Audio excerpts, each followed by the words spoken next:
عليهم غير المغضوب عليهم ولا الضالين آمين. السلام عليكم ورحمة الله تعالى وبركاته. بسم الله الرحمن الرحيم. الحمد لله رب العالمين والصلاة والسلام على أشرف الأنبياء والمرسلين سيدنا وحبيبنا وشفيعنا ومولانا محمد وعلى آله وصحبه أجمعين. ربنا لا علم لنا إلا ما علمتنا إنك أنت العليم الحكيم. رب اشرح لي صدري ويسر أمري واحلل عقدة من لساني يفقهوا قولي. أما بعد sampai mana? Bismillahirrahmanirrahim. Qala al-musannif rahimahullah ta'ala wa nafa'ana bi ulumihi fid dharain amin. Kemarin kita telah mempelajari bahwasanya Allah Subhanahu wa ta'ala mengetahui tentang hati kita, mengawasi diri kita baik zahir maupun batin kita, meliputi pandangan, meliputi keretak hati atau pintasan hati kita. Allah meliputi itu semua pengetahuannya sampai kepada langkah-langkah seluruh diam kita ataupun gerak kita. Allah mengetahui. Allah mengetahui pergaulan kita bersama siapa, lagi ngapain, Allah tahu. Allah pun tahu kita dalam kesendiriannya, kita lagi di dalam toilet, kita di dalam kamar, kita ada di rumah atas.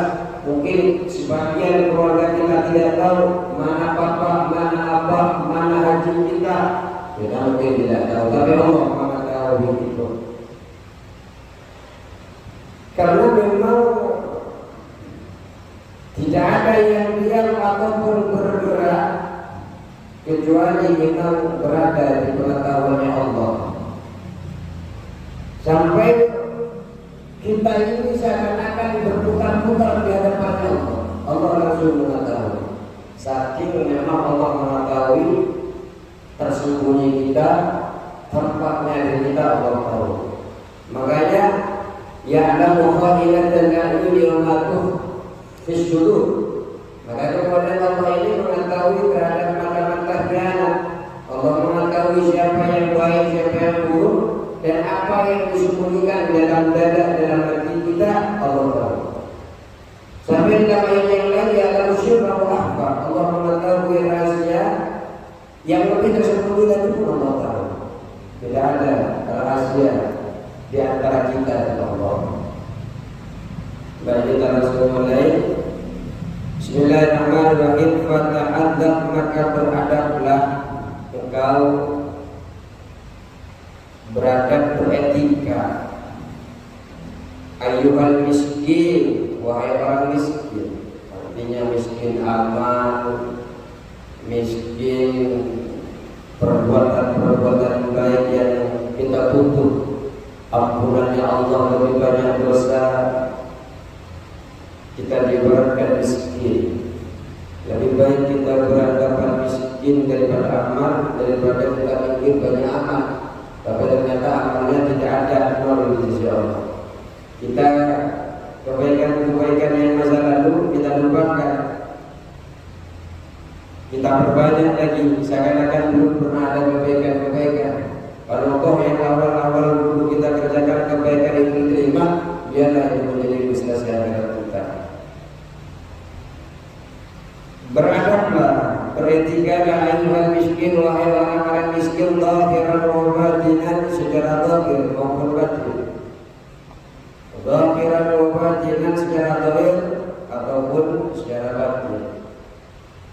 Baik secara anggota badan ataupun hati, baik dengan akhlak-akhlak yang indah, dengan cara menyelisihi hawa nafsu, kita tidak ikut apa yang disuruh hawa nafsu, terhadap apa yang dilarang Allah Subhanahu wa ta'ala. Kemudian kita selisihi daripada hawa nafsu menyuruh kita cinta dunia. Kita ini secara zahir maupun hati kita disuruh beretika. Dengan siapa? Baina yadayillahi ta'ala, di hadapan Allah Subhanahu wa ta'ala.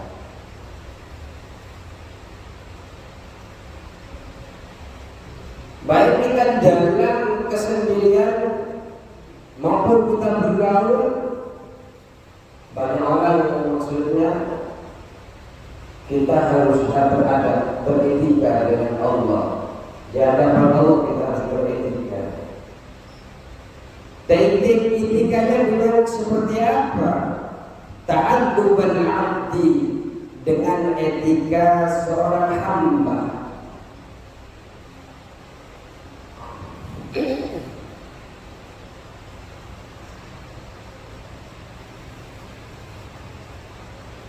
Ta'addubul 'abdi, dengan etika seorang hamba.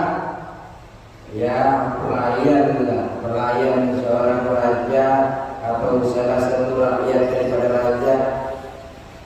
Bagaimana kita luar biasa kalau ada pemimpin ya. Kita itu beretika kalau kita mau berpemimpin, setidaknya kita pakai baju yang bagus-bagus biasanya. Enggak ada ketemu dengan pemimpin, dengan raja kemudian kembang kambing. Apalagi kita berhadapan dengan Allah Subhanahu wa ta'ala. Walaupun sebenarnya Allah tidak memandang itu, tidak memandang pakaiannya, tidak memandang rupanya. Yang memang dipandang adalah amal dan hatinya. Tidak ada rupa. Ya kalau umpamanya asal sahnya seorang harus berpakaian bagus, orang-orang yang mengerti sahnya seorang gagal gara-gara tidak mampu. Maka kemudian itu bukan pandangan, hanya bagaimana kita beribadah etika sesopan mungkin. Makanya di sini oleh Imam Ghazali beretika. Nah, sebagaimana etika kaum ini seperti seorang hamba. Seorang hamba etika kepada Allah, ya memang harus takut. Sama pemimpin seorang manusia saja kita nunduk-nunduk iya saja, tidak berani mendoakan kepada malah hendak yang menciptakan itu semua kita doakan. Malah kita berani melanggar apa yang dilarang. Sama pemimpin saja kita takut. Dan sama Allah ya. Ini kan kebalik. Padahal yang menciptakan pemimpin itu adalah Allah. Al-Ladzi yang hina. Kita ini seharusnya dengan Allah merasa hina. Lagian kita ini tidak ada siapa-siapa, bukan siapa-siapa, hina kita. Kalau kita ingat kita terima asal usulnya, kita terima asal usulnya. Setetes apa itu? Kadang mau punyanya sendiri kita itu licin. Terus apa yang kita lakukan? Sholat itu seharusnya merendahkan kita. Ketika kita sujud, berapa langkah kaki yang lewati sejadah di kaki, tapi kita jurkan kepala kita itu. Seharusnya kita sadari bahwa kita ini tidak ada apa-apa dari Allah. Al-Ghani, al-mudhib yang berdosa, juga kita seharusnya merasa berdosa. Yang bahaya adalah kalau kita ini merasa baik di hadapan Allah, maka kemudian tingkatan yang ketiga kemarin itu yang tujuan mencari ilmu adalah kedudukan ataupun harta. Kemudian di dalam hatinya tidak ada rasa bersalah, dia malah merasa lebih baik daripada yang lain, merasa lebih dekat daripada yang lain kepada Allah. Kenapa? Karena penampilannya kiai, karena penampilannya ustaz, sekolah agama, sehingga dia merasa agamanya sudah baik, tidak lagi merasa dirinya berdosa. Menurut kebaikan, tapi dia malah lari. Orang yang seperti ini tidak ada lulus sudah tahu. Kenapa? Karena merasa benar, merasa dekat sudah dengan Allah, merasa baik insya Allah. Padahal belum tentu amalnya diterima pada Allah Subhanahu. Merasa berdosa di hadratil maliki, di hadapan raja, di hadapan raja Al-Jabbari yang maha perkasa. Yang perkasa itu ketika salah dibunuh, ketika marah dia membunuh, ketika kita bersalah ya diadab. Itu perkasa.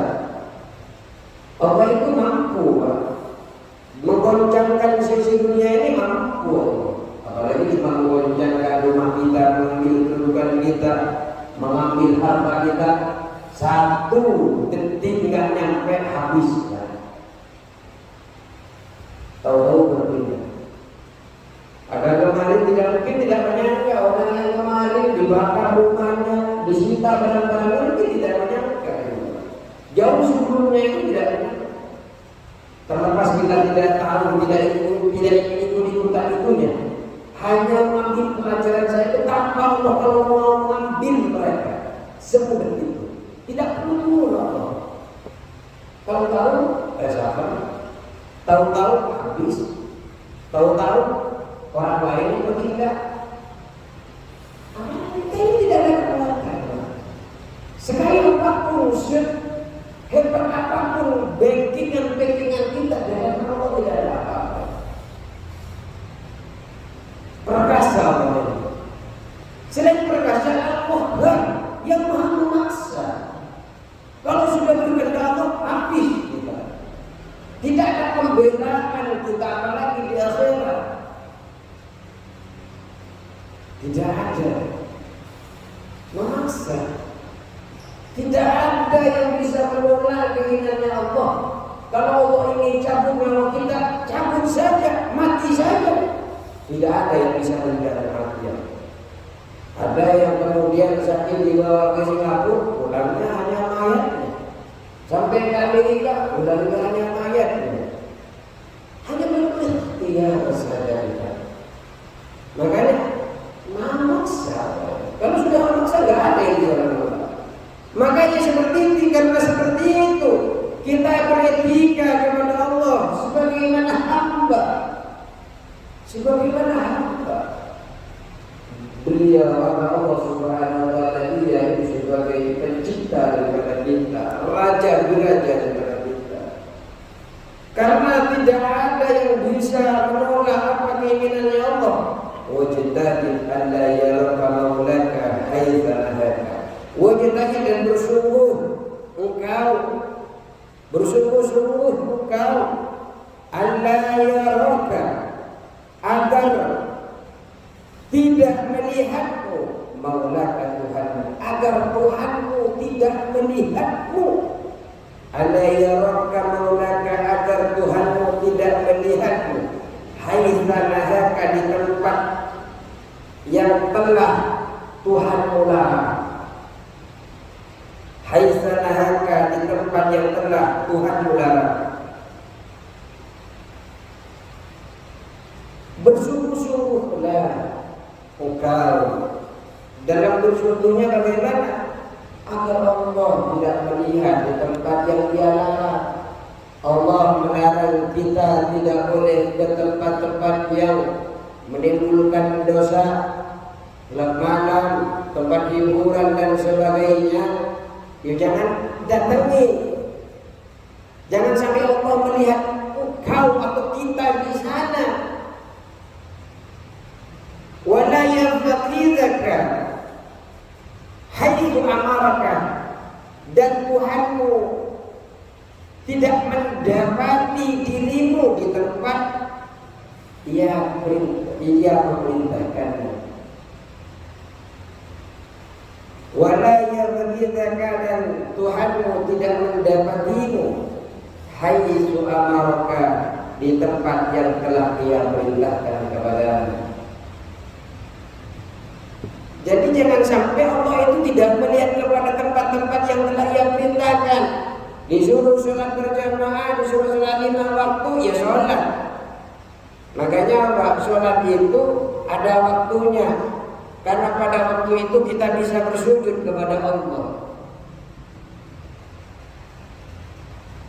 Ketika kita waktu bayar zakat, ya bayar. Jangan sampai kita tidak terlihat di tempat diwajibkan itu zakat. Artinya apapun yang dilarang Allah jauhi. Jangan sampai Allah melihat kita di tempat itu. Di tempat-tempat yang Allah larang, yuk kita datang ke tempat-tempat yang Allah perintahkan, ya jangan sampai kita tidak didapati di sana.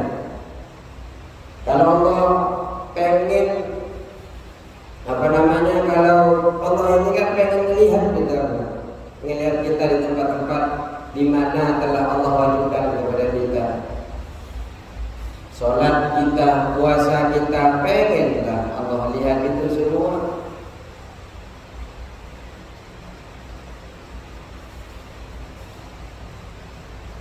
Betul.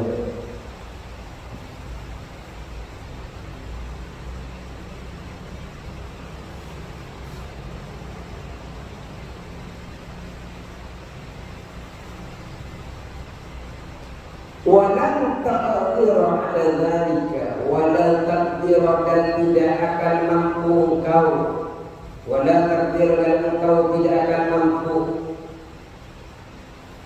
wala taqdir dan engkau tidak akan mampu ala dzalika atas ijtihad bersungguh-sungguh tadi itu engkau tidak akan mampu ijtihad itu bersungguh-sungguh illa kecuali apa? Bi'an tuwazzi'ah, dengan cara kau membagi, dengan cara kau membagi awqatika, waktu-waktumu. Jadi kalau tidak bisa membagi waktu, ya nggak bisa.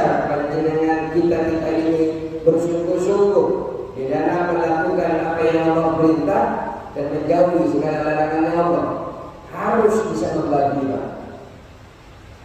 Membagi waktu, kapan waktunya sholat, kapan waktunya keluarga, kapan waktunya senang-senang, dibagi. Waktu roti badan menyusun aurataka, wirid-wiridmu harus disusun itu. Pagi baca apa, siang baca apa, sore baca apa, setelah sholat baca apa, ini susun wirid-wiridannya itu. Min shobatika, dari waktu subuh, mulai subuh itu sudah disusun. Besok ini saya baca apa ya? Ila mazanika, sampai pada waktu malammu. Jadi harus dibagi, waktunya dibagi, disusun, wirid-wiridnya disusun. Saya ini kalau 5 waktu, setidaknya setiap waktu saya baca amalan-amalan ini yang bisa mendekatkan kepada Allah. Ya amalannya pikiran, bila wujudlah. Ya karena tujuannya cuma satu. Wa ma umiru liya'budullaha mukhlisina lahudin wa ma umiru illa liya'budullaha mukhlisina lahudin. Yang tidak diperintahkan mereka itu beribadah dan beribadah kepada Allah kecuali ikhlas kepada Allah Subhanahu wa ta'ala. Wa ma umiru liya'budullaha mukhlisina lahudin. Ikhlas karena Allah ini. La ilaha illallah. Jadi di perjalanannya, di mobilnya, ya salah Allah. Tasbih. Disusun dari waktu subuh dan dipersiapkan sampai ke waktu malam, dibagi. Jangan hanya masalah harta, jangan masalah kedudukan dunia saja yang dibagi. Waktu-waktu kita dibagi, enggak akan bisa dihilangkan. Sungguh-sungguh itu enggak akan bisa, kecuali kita memang sudah membagi waktu. Ya contohnya, kita tidak membagi waktu sholat kita, setelah sholat harus dikir. Ya ketika Alhamdulillah 33 subhanallah 33 alhamdulillah 33 terus atau apa 33 istighfar 100 subhanallah itu baca dibagi setelah sholat jangan langsung urusan kerja pulang tidur makan kerja tidur makan lupa diri kepada Allah. Orangnya kalau dalam diri itu dari orang sakit itu kalau tidak diobati tidak dikasih makan itu bukannya bakal mati ya kan? Orang sakit tidak diobati tidak dikasih makan tidak boleh hidup enggak ada itu kan disuruh mati kalau dia begitu juga hati itu kalau sampai 3 hari tidak ada yang tidak dibuat pikir tidak dibuat mencari ilmu mati ya 3 hari apa itu masih hidup tapi kan enggak kajinya dulu tak ingat kita artinya ini kita ini harus membagi waktu itu waktu untuk pikir waktu untuk cari dunia jangan nyesel kalau sudah akhirat tak percuma nyesel begitu kalau sudah sampai ke kuburan percuma lebih baik makanya kalau dalam kitab itu saya juga mengatakan ini semua perkara itu ada diam ada induknya termasuk penyakit semua termasuk obat ada induknya obat dari obat-obat yang ada itu kurangi makan yang sedikit makan sedikit itu induknya obat jadi memang penyakit itu kebanyakan dimakan jadi ngomong seperti saya hati-hati apa namanya istilahnya obesitas artinya obesitas itu kalau makan banyak ya semuanya kalau karena nggak makan banyak ya enggak juga. Maka kemudian dijaga oleh Sayyidina Wahyudin. Beliau mengatakan begini, menahan makan itu, mencegah dari makan banyak itu lebih baik daripada mengobati penyakit. Makan sedikit lebih baik daripada mengobati penyakit. Lebih baik hari ini kita sengsara karena mencari ilmu dan zikir daripada nanti di akhirat di kuburan ketika kita meronta-ronta minta balik karena enggak kamu sudah expired di dunia sudah ada selesai urusan dunianya selesai. Kita ini tidak akan mampu kata Sayyidina kalau kata saya Al-Ghazali kalau tidak dibagi waktu itu. Ayo fasla ila ma yulqa fasla maka dengarkan dengan penuh perhatian. Perhatikan kata Imam Ghazali dengarkan perhatikan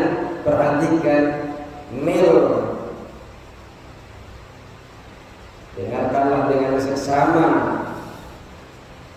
ila ma yulqa kepada apa yang dilontarkan yang diberikan ilaikah kepadamu ma yulqa ila ma yulqa kepada apa yang dilontarkan yang diberikan ilaikah kepadamu min awamirillahi ta'ala dari perintah-perintahnya Allah Ta'ala alaika atas dirimu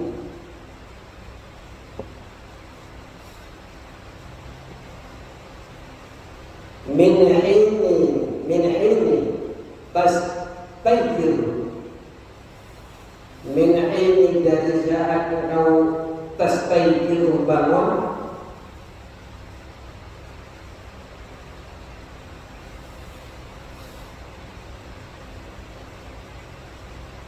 min hini tastaykir dari saat engkau bangun min manamika dari tidurmu, min manamika dari tidurmu, ila waktu rujuika sampai pada waktu kembali, ila waktu rujuika hingga waktu kembalimu, ila makjarika ke tempat tidurmu, ila waktu rujuika pada waktu kembalimu, ila makjarika kepada tempat tidurmu. Jadi kata Imam Ghazali, perhatikan, dengarkan bersama ya. Dengarkan, perhatikan bersama apa yang akan dilontarkan, apa yang akan diberikan dari perintah-perintah Allah yang dibebankan kepadamu dari saat engkau bangun dari tidurmu sampai kepada engkau kembali ke tempat tidurmu. Perhatikan. Maka langsung kita masuk pertama. Faslun fi adabil istiqadi minan naum. Pasal di dalam etika bangun dari tidur. Jadi kita ini Pak akan diajarkan mulai bangun tidur sampai tidur lagi. Kalau kita nggak bisa ngamali, mulai tidur sampai tidur lagi. Makanya nanti kan sudah dibahas oleh kita ada tiga bagian di dalam kitab ini. Pertama, cara etika taat kepada Allah. Kedua, etika bagaimana kita menjauhi larangan Allah. Keempat, etika bersosial, berinteraksi baik dengan Allah maupun dengan manusia maupun dengan lingkungan. Jadi memang kita tahu betul etika kita di dalam kepentingan ini kita sudah masuk pasal di adabil istiqadi minan naum. Pasal di dalam etika adab bangun dari tidur. Masih yang sama kan? Jadi faidah istayil kotor minan naum, maka jika engkau bangun dari tidur,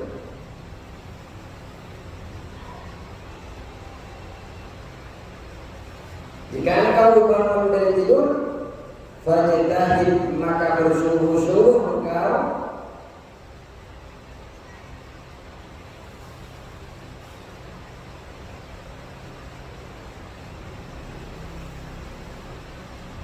antas tayyido, agar engkau bangun, antas tayyido, agar engkau bangun qabla tulu'il fajri, sebelum terbitnya fajar. Jadi bukan kita bangun ini pada tidur, kalau bisa kita ini harus semangat sungguh-sungguh untuk bisa bangun sebelum terbitnya fajar. Kalau bangun jam 4 subuh jalan jam 2, setengah 5 subuh. Jam 4 sudah bangun, jam 3 sudah bangun, enggak apa-apa. Makanya Pak Memang kalau tidak ada halangan apa-apa lebih baik tidur. Rasulullah itu jelas sosial nih. Iya kalau taklim, kalau belajar ya nggak apa-apa. Tapi kalau hanya keluar, kalau tidak ada gunanya ya. Kalau jelas itu pertengahan malam, apa? Seperempat malam, sepertiga malam, bangun. Bangun sebelum fajar, sungguh-sungguh agar bisa untuk bisa bangun sebelum terbitnya fajar. Waliyakul awwal ma yajri ala qalbika wa lisanika. Waliyakul, dan hendaklah ada, waliyakul dan hendaklah ada awwal ma yajri, yaitu pertama kali yang mengalir. Awal ma yajri, yaitu pertama kali, yaitu pertama kali yang mengalir ala qalbika, atas hatimu, hatimu, walisan dan lisanmu. Nah, ini kata Imam Ghazali, hendaklah awal yang mengalir ketika kita bangun itu, Pak. Ketika kita bangun, bukan HP yang diambil, Pak. Ada telepon siapa nih? Kita sudah bilang. Bangun itu jangan ambil HP dulu. Biasanya kebiasaan bangun ambil HP. Ya, Pak, telepon soalnya dulu. Enggak apa-apa, tapi setelah ini kalau mau ambil HP, hendaklah ada pertama kali itu yang mengalir dari lisan kita, dari hati kita, zikrullah Ta'ala, zikir kepada Allah. Zikir dulu kepada Allah, ingat dulu Allah, jangan ingat HP-nya, jangan. Istri saya kan istrinya, anak-anak saya kan bangun tidur langsung ingat zikir kepada Indra pada saat itu saat bangun.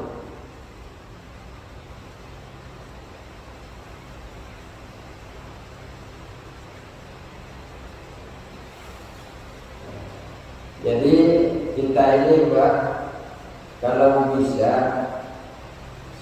sungguh-sungguh kita bangun sebelum fajar. Kenapa?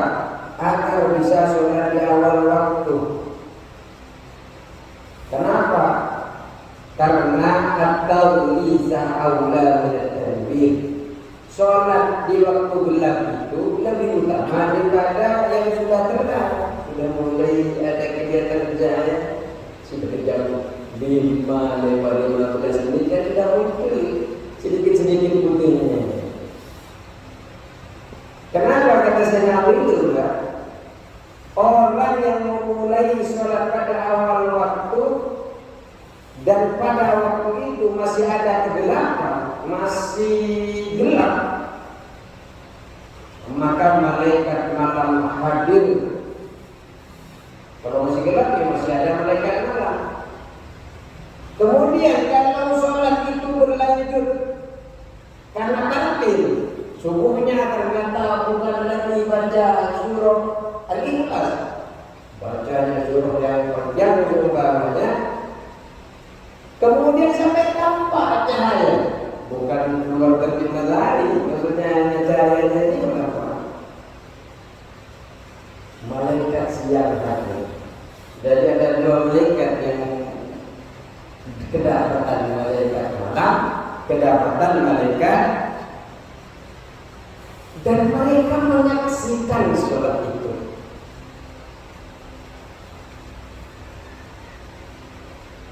Juga seseorang itu kalau memulai sholat subuh dari awal waktu, kemudian bacanya berlanjut di pertengahan waktu itu, alam menjadi menjadi terang dari gelap.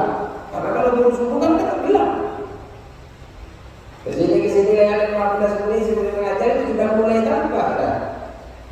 Maka manusia ketika bangkit dari tidurnya, seakan-akan dia berpindah dari kematian menuju kehidupan, dan ketiadaan menuju keberadaan, dan dia menuju gerak. Yang paling luar biasanya adalah keadaan yang menakjubkan. Bisa ketika menakjubkan ini artinya dari ketiadaan menuju ada, dari mati menuju hidup lagi. Ini kan mati sebenarnya kita tidur itu. Ini kan menakjubkan.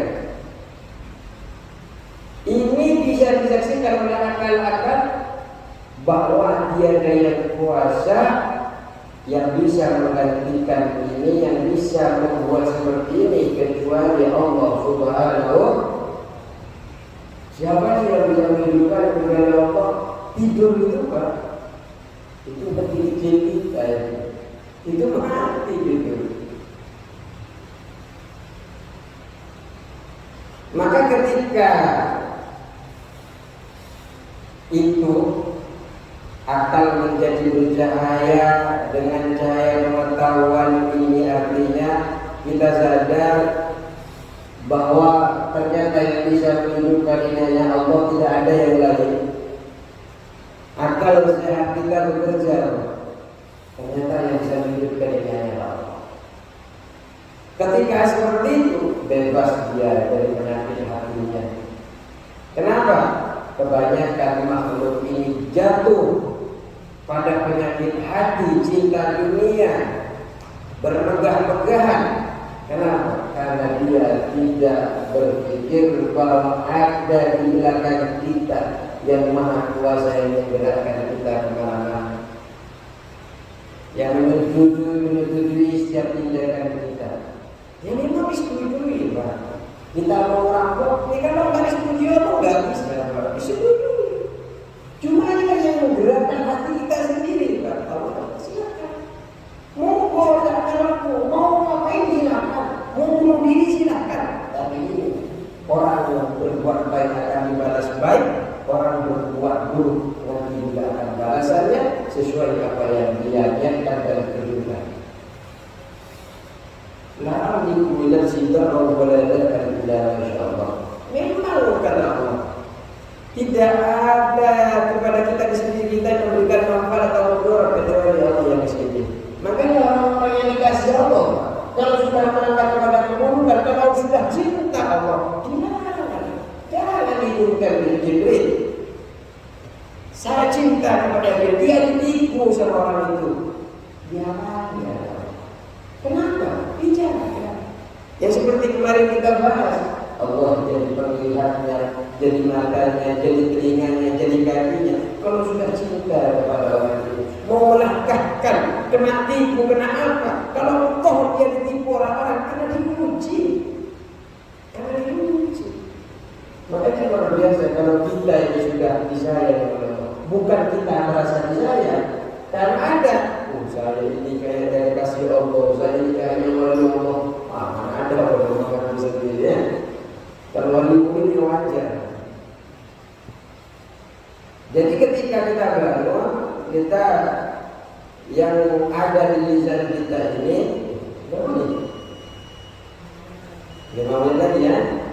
Maka yang perlu kita munculkan di dalam diri kita ini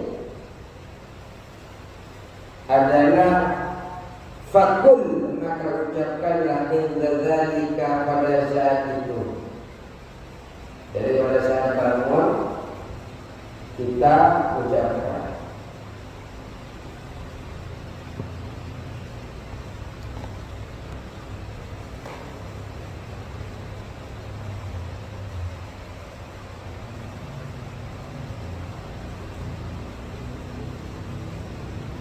Alhamdulillahilladzi ahyana ba'dama amatana wa ilaihi nusyur. Ini pertama kali nanti kita harus baca.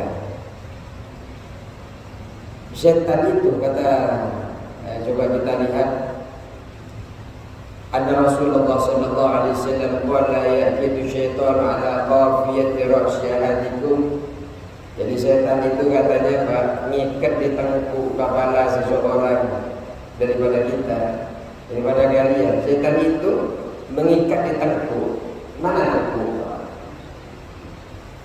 Diikat ya. Diikatnya itu idza huwa masalah sa'aqadat. Jadi setan itu akan mengikat dengan 3 ikatan ketika kita tidur. Ikatan itu setiap ikatan itu ada sampulnya. Setiap tempatnya itu ada sampulnya. Ketika kita semalam diikat sama setan itu. Fa'ini sayyidullah, jika kita bangun, jadi setan itu ikat tidur, jangan bangun. Sudah jelas itu Allahu Akbar, Allahu Akbar. As-salatu khairun minan naum. Paham artinya? Saya kira semua paham. As-salatu khairun minan naum. selimut tak pernah. Kenapa? Setan dulu tidur, farkur. Kemudian kalau dia bangun, kita bangun, wa yastayqadha dzakiran lillahi ta'ala in halat aqdatuh. Kalau kita bangun, kemudian kita berzikir kepada Allah, terurai satu ikatan. Satu sampul ikatan itu terurai. Satu masih. Berarti masih tinggal berapa? Tinggal 2. Kali ini kan kita tingkat berapa tadi? 3. Sambil tidur sudah mau tidur saudara. Ketika kita bangun langsung berzikir kepada Allah dengan menyebutkan tadi alhamdulillahilladzi ahyana ba'da ma amatana wa ilayhi. Satu ikatan sudah habis. Tinggal 2. Fa'in tawaddu'a in halat aqdatuh. Ketika kita bangun, tadi zikir. Setelah kita zikir, kemudian apa lagi?